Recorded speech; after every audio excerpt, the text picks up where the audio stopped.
Hey guys, Alex and Dad from 7th Hour Films back again with Doctor Who Classic. Last time around, we had the next 4 parts of Trial of a Time Lord. What was that one about? All I actually remember at this point is that right at the very end, it appeared that Perry was killed. Yes. So, Exhibit B, as it were, in the Doctor's trial was his most recent journey to Thoros Beta, I think, the home of Syl, the little slugworm dude, and a whole lot of stuff happened. They met a character from Flash Gordon. That was fun. And then eventually they put the mind of Syl's master into Perry, took over Perry's body. Thus, the Time Lords intervened and had the Flash Gordon character kill Perry and all of them, because they had deemed that the Doctor had let things go too far. And that is the point where the Doctor is taken out of time and brought to the trial. So, and Brian Blessed, who actually was a character, the Hawkman, in Flash Gordon. And again, this is, 1986? Yeah. So, I can't remember which came first. I can't remember if Flash Gordon was before 86 or not. I think it probably was, but I don't know for sure. Anyway, but yeah, he would have... Brian Blessed, of course, has since gone on to do many other really good things, but he's this really kind of over-the-top actor. And one of the things that I really like about him is that he always over-enunciates and uses his face every time he does something like that, and he's got big expressive eyes. Yeah, so... it was an odd episode, an odd story, but it was definitely entertaining, so... but with the death of Perry, we're going to put that in quotes until it's definitive, the Doctor is going to put his foot down and figure out what's really going on with this trial. So that leads us into the next 4 parts of this, which are called Terror of the Vervoids. So, okay, made sure to have it pulled up this time. So yeah, this will be the next 4 parts, and we're going to be finishing up next week, so... And next week is the end of the 6th Doctor, is that correct? I believe so, yes. The very short-lived, we really got through this in about 2.5 months, so... Now, are we going to do an episode guide sort of thing? Honestly, because it's so short, we might just... And because the next video will only be 2 episodes that we're watching, we'll probably just stick it into the discussion of that. We'll just go over all the episodes. Okay. It won't take very long. So yeah, we probably won't separate that into its own video. And then the next week after that, we'll just go straight to the 7th Doctor. So, you got anything else? I got nothing. Then let's just go ahead and jump right back into Trial of a Time Lord Part 9. Here we go. May we not proceed, my lady? The cavalier manner in which the Doctor permitted his young companion to be destroyed militates against this charade of concern. The Doctor is fighting for his life, Valliard. However, I do take your point. Doctor, are you ready to present your evidence? Yes. Oh, it's our turn now. Yes, I am grateful to you. Accordingly, my excursion will be into the future. The future? Is it going to be the Doctor's defense that he improved? My submission concerns a crisis which threatens the lives not only of a group of people confined together with no means of escape, but would, if unresolved, threaten every mortal being on the planet Earth. Proceed. It would be hilarious if this story had Sylvester McCoy as the Doctor. 24, 25, 26, 27, 28, 29, 30, 31, 32, 33, 34, 35, 36, 37, 38, 39, 40. Carrot juice. It'll do you good. I don't know, it looks like his future's gotten worse. Startled me. I got your translator. Gesundheit. Why did we not depart on schedule? We were delayed for a late arrival. Gentleman from your planet, as a matter of fact. On the Guardian? Yes, sir. He said schedule, not schedule. There's evil in this place. I've got a better idea. Let's go to Pyro-Shiker, a fascinating Doctor! planet with...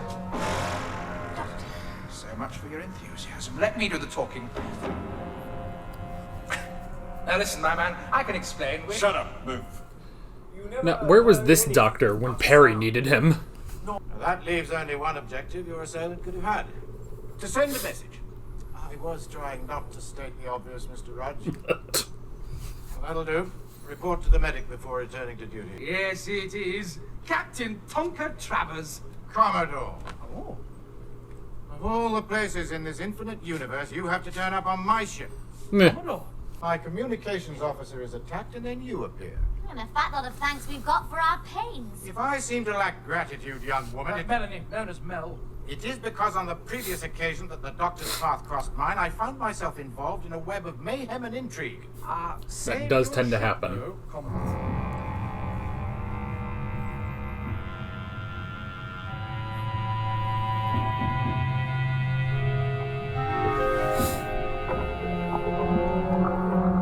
This is where all the weed is stored. Says the kid who's never actually seen weed. Nah. It's the pod people. Meanwhile, I wander around, poke my nose into a few nooks and crannies, see if anyone tries to make contact. Remember, we were restricted to the passenger quarters. This is only the lounge. When was the last time we had a useful companion? Nissa was probably the best. Well, yeah. Maybe Turlo to an extent.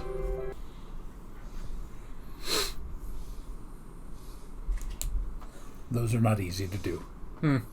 I know. Well, if I could just spot a familiar name. We get our culprit. You'd bid us farewell. Well, I should have thought of that myself, Doctor. Sign of age. I'm due to retire after this voyage. Which means he won't survive. No, all complete strangers, I'm afraid. And naturally, you have never met the man or know why he sent for you. We don't even know his name. It was Grenville, sir. A mineralogist. Any suggestions why a mineralogist who wanted to see you should be killed? None at all. Or why it is that every time you appear on the scene, people begin to die? Hey, I don't care who you are. You have no right to say that to the doctor. Yes, he does, Mel. Was this a good, exhibit to convince against the Valeyard?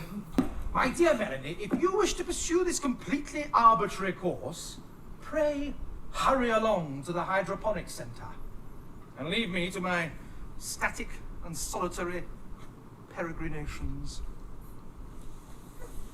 Hold it! Just a minute. I don't remember that. How could you remember? These events are in your future. But I reviewed that section earlier when I was preparing my defense. There have been changes. Your assumption, Valeyard. That she too is going to her death. No! No, look, I'm sorry, madam, I can't explain, but I have a feeling I am being manipulated. That the evidence is being distorted. Preposterous! Absolutely preposterous! Forgive me, sagacity. The idea the Matrix could lie. No. It is we who are being manipulated. I mean, it was probably too risky to go with something in your future. You haven't even lived it. Low spectrum light allows the plants to stay dormant. Now I'll go first. We don't want you breaking your neck. At least not until...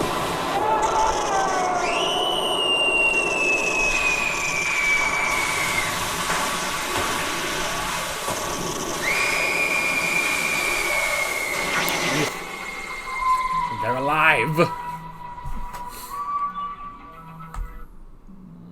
All right. So, at some point, will they get around to explaining where Melanie came from? I guess, yeah. I mean, seriously, we've literally been introduced to a companion out of nowhere. It's a fascinating concept that I suppose in an episode or two they will show him meeting. Well, see, it can't. This is where I question with my future knowledge. When does this take place for the Sixth Doctor, and how far ahead had they planned the ending of this season? I don't know. Unless perhaps the Sixth Doctor does not regenerate at the end of Trial of a Time Lord, and instead regenerates in the middle of the first story of the next season. Okay. Upon which that would be one of the first instances of meeting Mel. I don't know. I could have just made that up. In fact, I probably did. So. All right, but the Doctor introduced something that you were saying when we watched the last 4 episodes, and that is somehow the evidence has been tampered with, either by the Valeyard or by someone else. Possibly the Sagacity. What do they call her? The Inquisitor. Inquisitor. Okay. So yeah, it's definitely an interesting thing. I still just question. I guess just the biggest question is still just the Valeyard himself. Is like, is he behind it, or is he being manipulated along with the entire trial? But it's an interesting thing, and it must have happened pretty quickly, because like I guess we don't know how long it's been since the Exhibit B was given in the last episode. So between that and this, the Doctor has gone through his own future, found this specific story, thought this was the best defense he could use, and before he could even present it, it's already been tampered with in the Matrix. So I don't know, but now one minor thing about Mel. I mean, obviously very perky, but I don't want to say her voice annoys me, but she does have a very high, almost squeaky voice, and we haven't had anybody like that in quite some time. Yeah. And I think prolonged exposure might be somewhat off-putting. Yeah. But again, I can understand. I mean, she's a good-looking young woman, and they've probably done that to simply replace Perry, who was a good-looking young woman, which they literally have said they brought on to attract the older men as viewers. So, I mean, yeah, it's interesting. Their dynamic is very interesting, especially coming right off of the Doctor's dynamic with Perry, where now Mel, she's a go-getter. She wants to go and figure this out and solve the case and everything. And it was the Doctor who was like, let's get back in the TARDIS. Let's get out of here. Now, I guess that's the thing, is that for the Sixth Doctor, like, this is in his future. So, which, if this is from his future, I guess this is where we start to question the powers of the Time Lords. Because it's like, if it's from his future, that means he has a future, which means the Valeyard fails, unless it's just that this is from a potential future specifically. Like, they don't really question that. I guess they know more about time than we do. They're Time Lords. I don't know.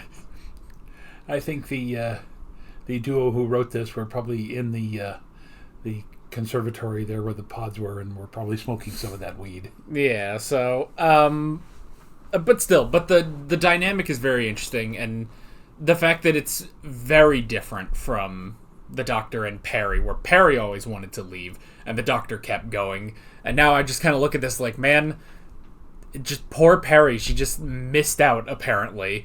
Although, I'm sure, like, the logic is, well, after Perry's death, the Doctor does become more cautious, maybe, steps back a little bit, so...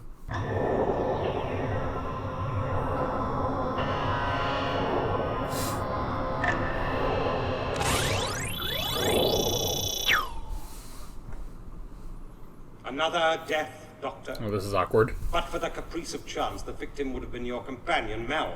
Your culpability is beyond question. You could have prevented her from going into the cargo hold. Instead, you appeared to encourage her. When I viewed the Matrix earlier, that isn't what happened. More futile grasping at... Was there another witness to what happened? You cry fraud.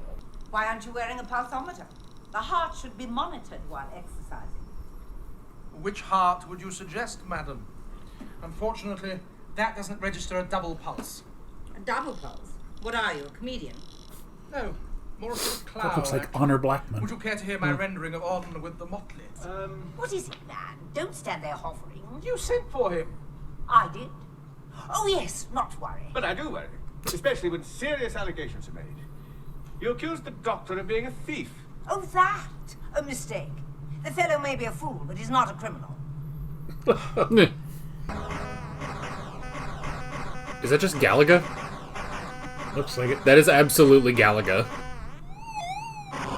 Aww. So close. That is hardly a denial. Simply a bromide.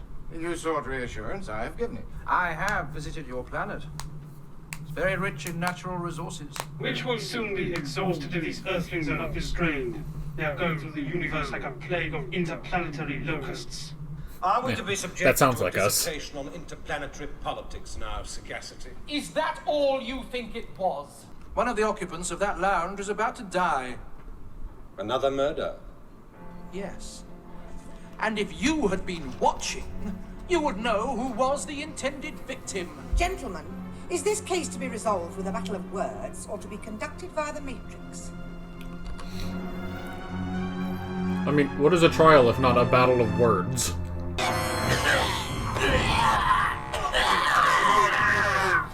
You trying to kill him? I'm trying to save him! He will die if you remove his helmet. Bulgarians can't breathe oxygen. Surely you're aware of He's that. not a Bulgarian! He's not. Then who is he? If you kindly allow me to remove his face scrape, I fear this poor fellow's beyond help. Mr. Granville. Brenda, the passenger from cabin 6. The man who's supposed to have been dumped in the pulverizer. How did you know the dead man wasn't a Bulgarian? Yeah. How did you know? Yeah. Perhaps we may hear your explanation. With respect, you will not hear it from me. On your translator. Surely we are approaching the sector with the black hole of Tartarus. There's no danger. Safety margin is more than adequate. Oh, because that guy didn't turn it on. A bromide. As you saw, the bogus Bulgarian did not switch on his translator. Very astute of you, Doctor. But don't stop there. You know, I noticed that. I thought that was just a mistake in production. You know, I've always envied you that. I should probably regret this, but go on, I'll buy it. Envied me what? Your amazing ability for almost total recall. Compliments. You are undergoing a change. But I could have been comparing you to an elephant. Well, figuratively speaking, they never forget. Doctor, I realise you're trying That to must take be my nice. mind off poor Edwards. If you'd rather wait here.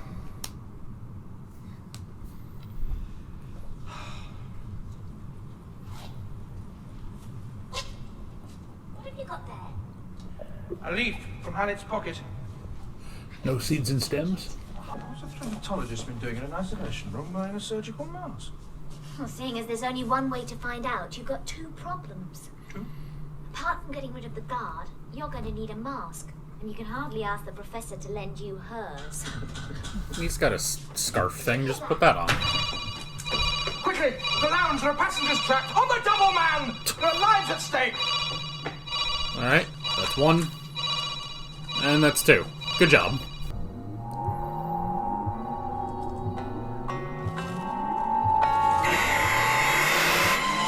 Yeah.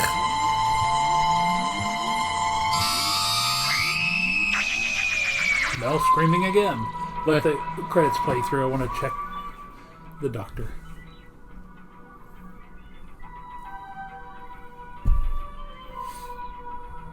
Good Lord, it was her. Wow. 2 episodes in a row. You're getting really good at that. All right.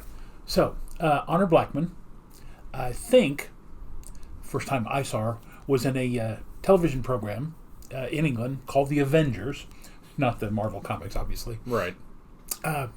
She was paired with an actor named Patrick McNee, who was playing Mr. Steele, and she was playing Mrs. Gale, if I recall correctly.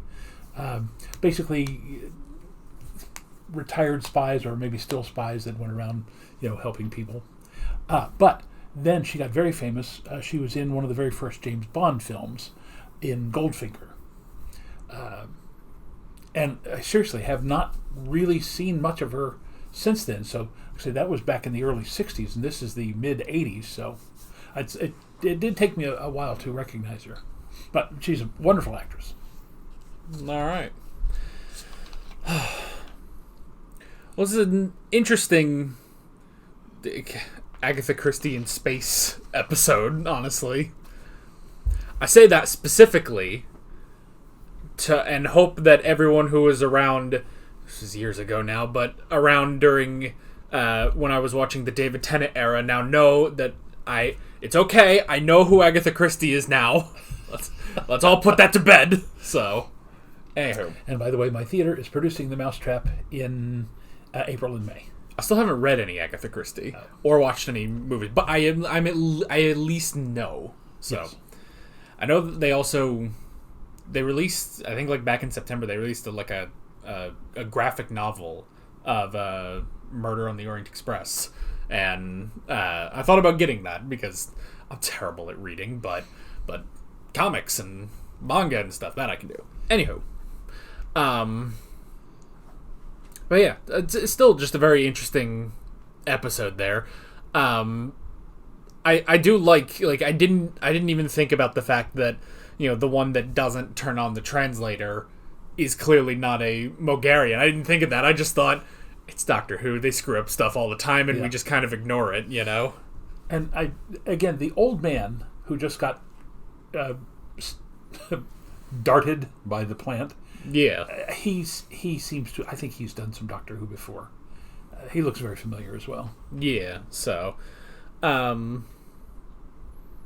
guess that's it. There's not much else to say that's new in this episode. Well, once again, I'll be honest with you. I don't see where this is going. You know, I don't think the professor and her team are in on this. I think this is obviously kind of the plot of the Alien, the film Alien, where you find this species that you want to take back to Earth to possibly develop it either as food or, in the case of the Alien film, as a potential biological weapon. But they don't seem to be, other than Bruckner, they don't seem to be concerned about it. So obviously there's someone else on the Hyperion who is trying to steal the idea, or I don't know, that's where it seems to be going. Yeah. There's just one rogue element that's causing all of this trouble, which I guess sort of begs the question, like, it obviously begs the question of what is the rogue element that's unleashing these, you know, these pod creatures, and, like, is it... I don't think it would be Bruckner, because why would he, you know, unleash that? He already had the concerns of it anyway. Yeah. But, I don't know, maybe it could have just been a complete accident, honestly, because, they were only awoken, basically, by the one person, you know, getting zapped, thus, you know, bringing in all that light. But the message that brought the Dr. and Mel there said it is imperative that you discover who the traitor is. That's true. So there is, I think there is somebody deliberately on board trying to screw all this up. Yeah. So it's, I don't know, it's an interesting idea. Also, the fact that this is the story in the Doctor's defense in the trial. So, I don't know, I'm curious as to how it will play out and how the Doctor will use that to his defense. So, I'm assuming the idea is this invasive species does not reach Earth, therefore it proves that the Doctor is, you know, is necessary.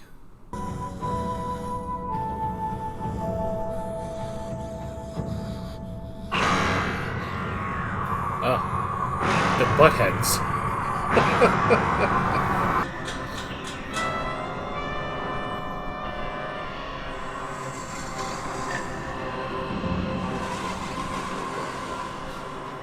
Feed me, Claiborne, feed me now.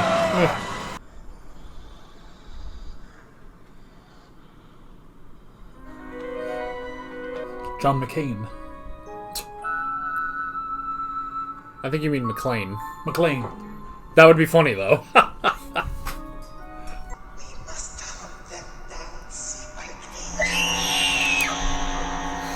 It's 3 screams. Perfect hiding place.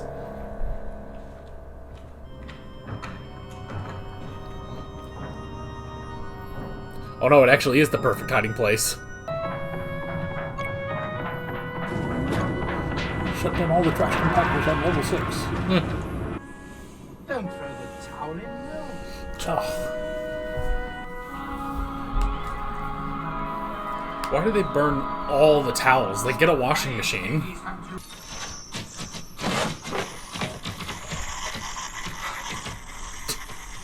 I didn't do that! Stop the Matrix.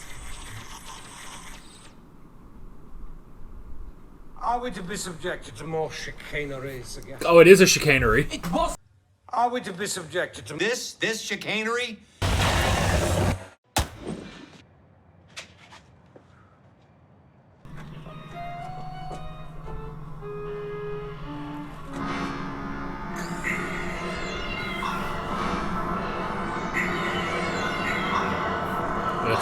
I'm amazed they can show that on television.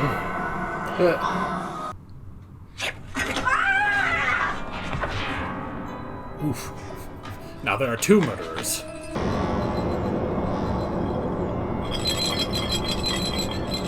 Murder on the Orient Express. What's happening? Is that obvious? Running into turbulence. Turbulence. Don't talk in riddles, man. Your colleague is aiming the Hyperion 3 into the eye of the black hole of Tartarus.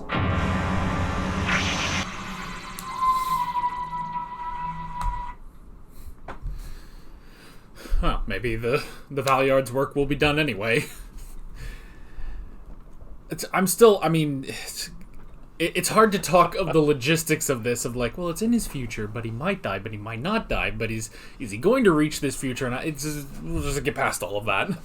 But, well, once again, very Agatha Christie here, in that we are now 75% through this story and still have no clue as to who the murderer or who set the Vervoids free is. So, again, it's not crisp like an Agatha Christie, but it's engaging. Yeah. You know, there's not a whole lot of padding that I can really feel. It's slow paced. That's usually something that's not Agatha Christie. She's usually very fast paced. Again, very crisp, but again, it's very engaging, and I'm still absolutely clueless as to how the murderer or the traitor, whoever, is doing all of this. Yeah, so... Unless it's the Commodore, who is the least likely suspect, or Mel. Yeah, I mean... Yeah, I don't know. It's a very interesting... You know, I've heard that reception to this season... I think some people said, like, it's only gone down since it first aired. It's fine.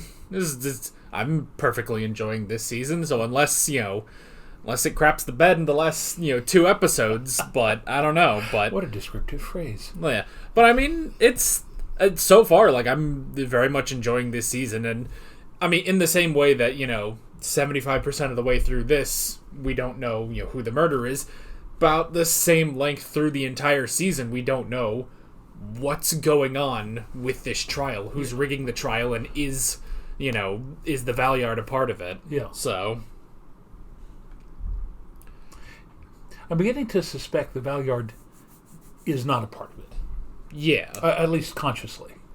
Yeah. He just seems to be a very self-important person, the kind that refuses to believe he could ever be wrong. Yeah, so, I mean, there is stuff like that. I mean, that reminds me of, I think in one of the Phoenix Wright games, like, there's the opposing attorney that you have to face, but as, like, the trial goes on, even he becomes less and less confident about who he's defending, and so he's like, well, okay, like at one point he just, like, brings up an objection, and he's like, I don't know, but this isn't going well, basically, so I feel like the Valeyard kind of falls into that a bit.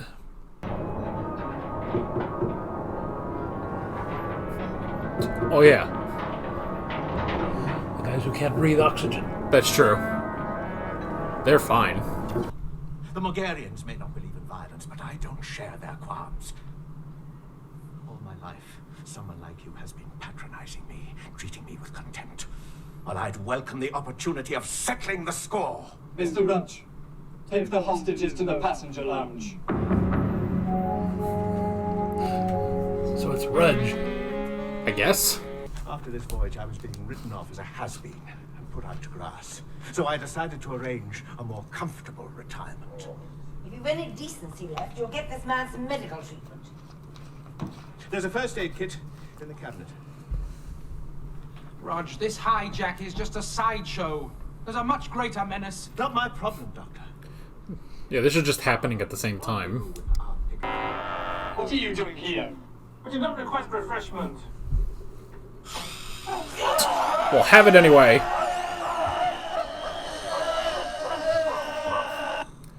So that's where the Wicked Witch is from. Vervoids will run the factories and farms at practically no cost. All they need is sunlight and water. I take it you have someone willing to finance this exploitation? A consortium with a vision to recognize the potential of the Vervoids. Vision? You're talking about slave labor. The most enduring and spectacular empire, Rome, was built on slave labor. Came to a pretty unpleasant end, though. Which brings her... When you overheard the Vervoids, Mel, how did they describe us? Animal kind. Not human beings, not Megarians. Animal kind. I hope this is relevant. It is, he's making sense. The Vervoids are plants. At some stage, directly or indirectly, all animal kind consumes plant life. The antelope eat the grass. I must have been... All animal kind is our enemy, Professor. Even you. Well, that didn't work.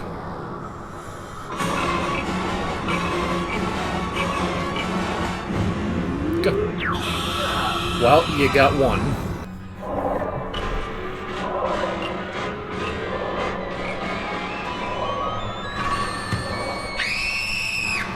Four.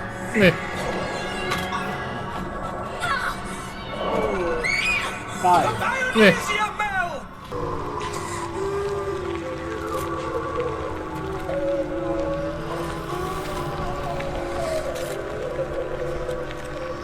That was a good color transition there. Oh.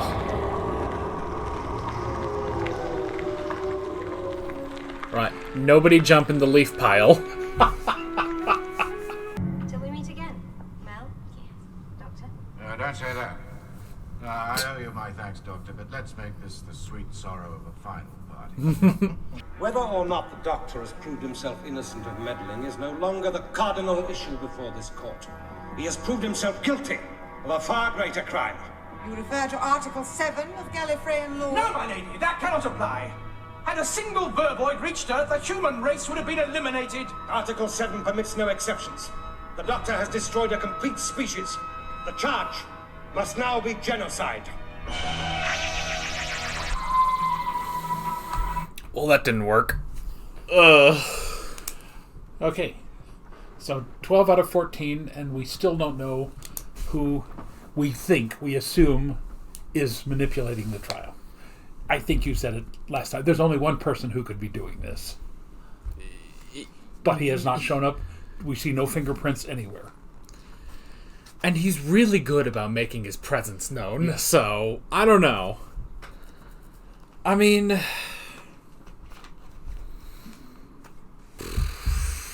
I don't know. I'm not sure, but... I mean, at the same time, though, like... You also can't... I don't know, because this has not gone down even the way that the Valeyard had thought. You know, he was gonna get him on meddling, and now he's getting him on genocide. So... Which... I don't believe this is the first time that the Doctor may have accidentally committed genocide, but... And yet, as we have pointed out many times before, when Tom Baker had a chance to wipe out the Daleks, he did not. That's true. And that was on the Time Lord's orders. The orders of the High Council specifically. So... I mean, it is a thing... Is with this one, it's a matter of context, which the court has the context of if one Vervoid had escaped, the entire human race would have been wiped out. Well, extrapolating from that, all animal kind throughout the universe would have. Yeah. And which would have included the Gallifreyans, theoretically. Theoretically, yeah. At which point they would have sent another Time Lord to deal with that.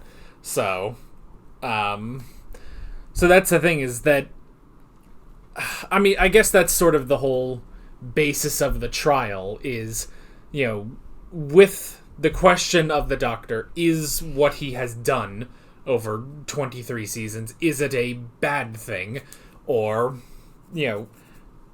should you apply context, basically? Should you... I guess that's the whole point of the Inquisitors, to figure out, is what the Doctor does, do the ends justify the means, or is the Valeyard strict within the words of the law? There's no in between. There's no reading between the lines. There's no going outside the box. Should you stick with what the Valeyard proposes? So, honestly, if there's nothing really obviously something is manipulating the Matrix, but at the same time, like, perhaps there is really nothing. Like, but if there is nothing, then the Doctor most likely will be found guilty, and, well, that'll just be the end of the show. But he has very specifically shown one incident that he says, that was not me. When it showed him destroying the communications room, he said, I did not do that. Yeah. So somehow, someone either manipulated the Matrix, tape of it, or someone else impersonating the Doctor went in there and did that. Yeah. Because if the Matrix doesn't lie, then it would have caught the image of what appeared to be the Doctor, and we already know that the Master has a little transmogrifier or whatever it is that allows him to change face every now and then.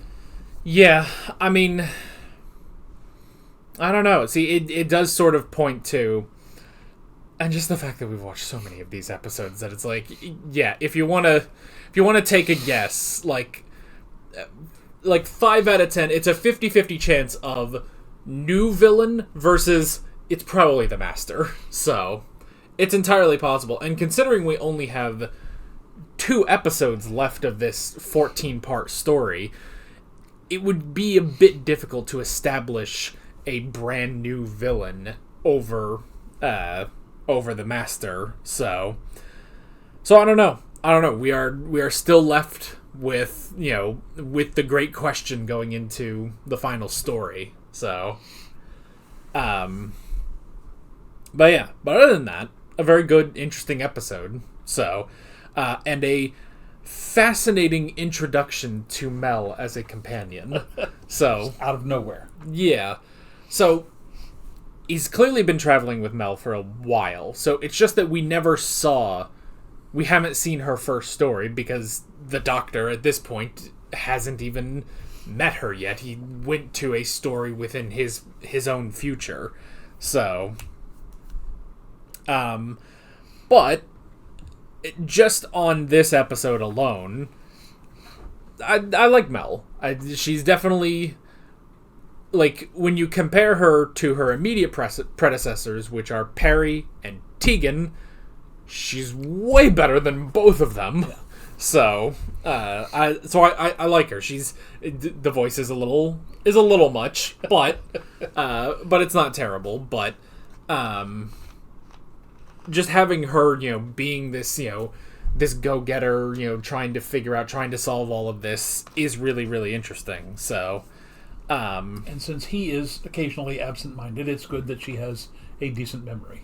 Yeah, and it's definitely more of a balance between the two of them, and, like, because of her personality, like, it sort of offsets, like, he can't be as, eccentric or as, high maintenance as he was with Perry. So that's at least something. Not that this is going to last too long, but hopefully they had some decent, audio stories too.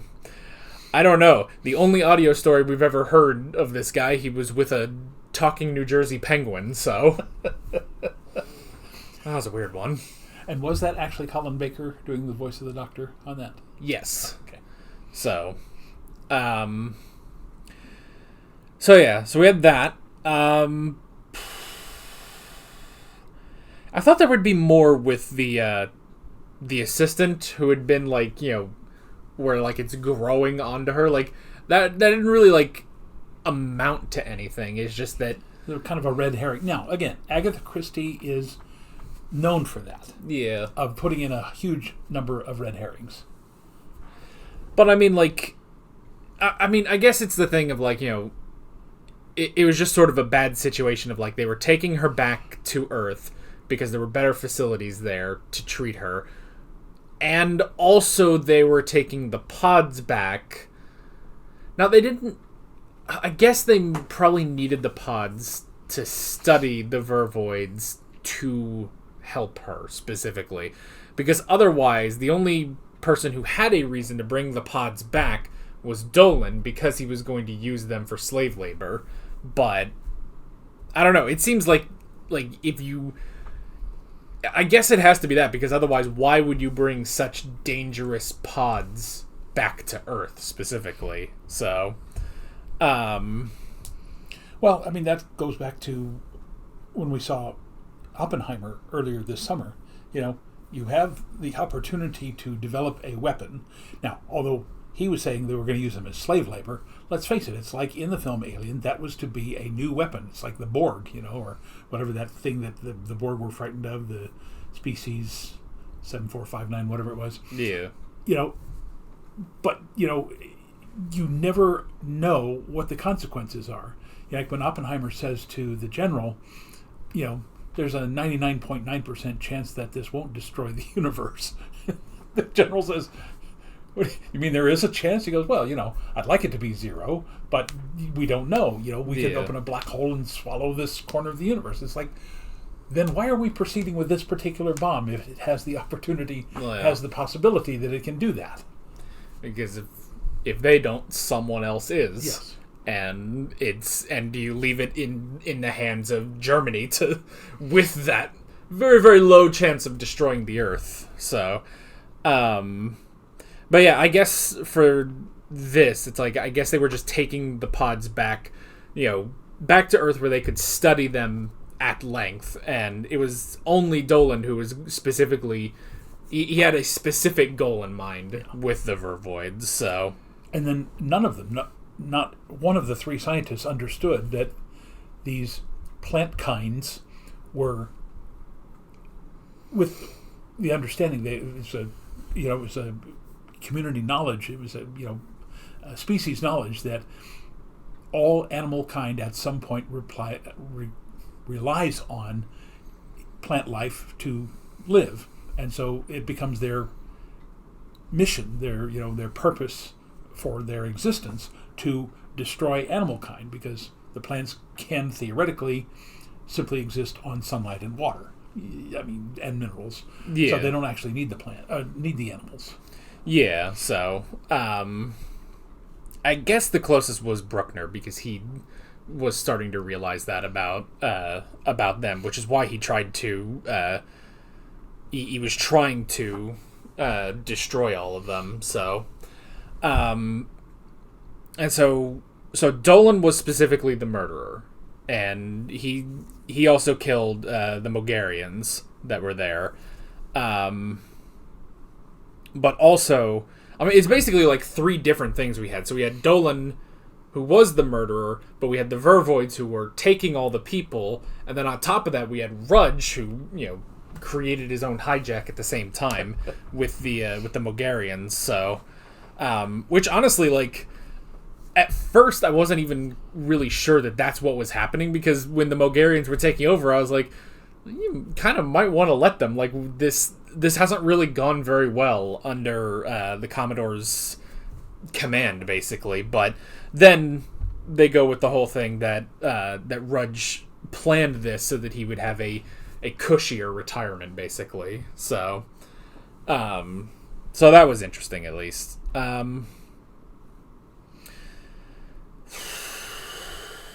As for the rest, I don't know. See, it's interesting because I feel like we've had some episodes like this before. I mean, there's an episode in particular that I'm thinking of that this reminds me of, that I'm just like, yeah, I understood this a lot better than that particular episode. But honestly, yeah, it's like this so far, this season has been very, very interesting. And we had good episodes last season, definitely, but it was still sort of a hit and miss with last season. The first half was a hit, the second half was kind of a miss.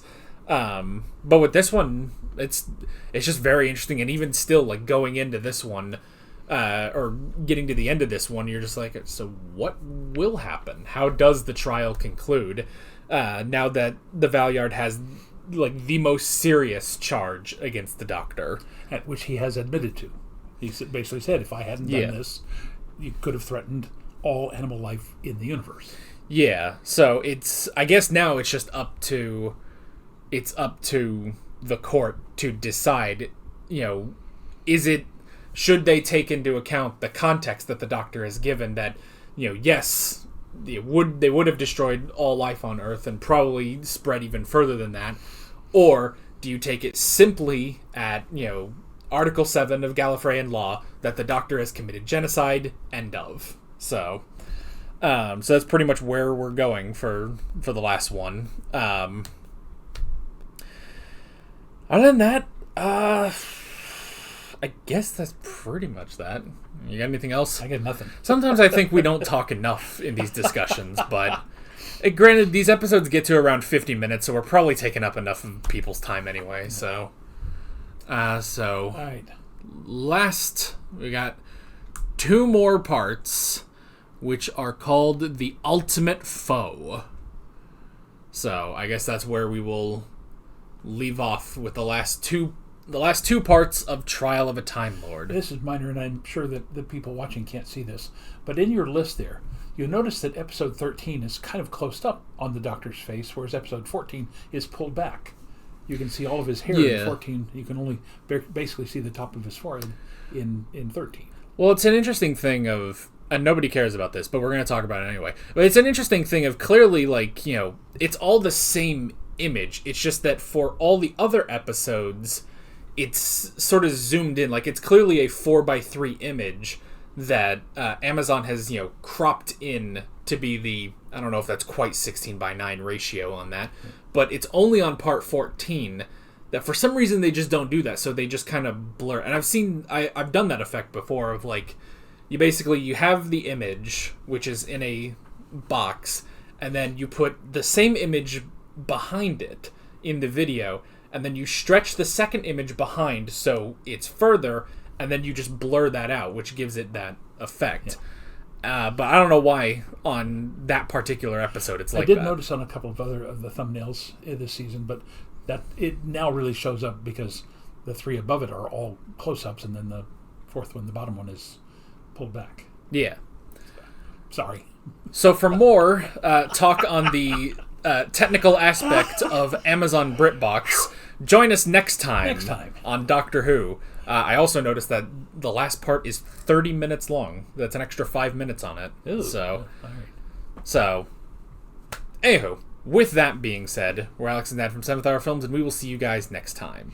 Take care. Alright guys, thanks for watching this video. There's a bunch of links on screen if you want to go click around any of those. There's a playlist with all of our Doctor Who classic reactions, as well as another playlist for all of my modern Doctor Who reactions if you want to go check those out. There's also a subscribe button and a Patreon button on screen, as well as other links in the description if you want to go check out any of those. See you guys later.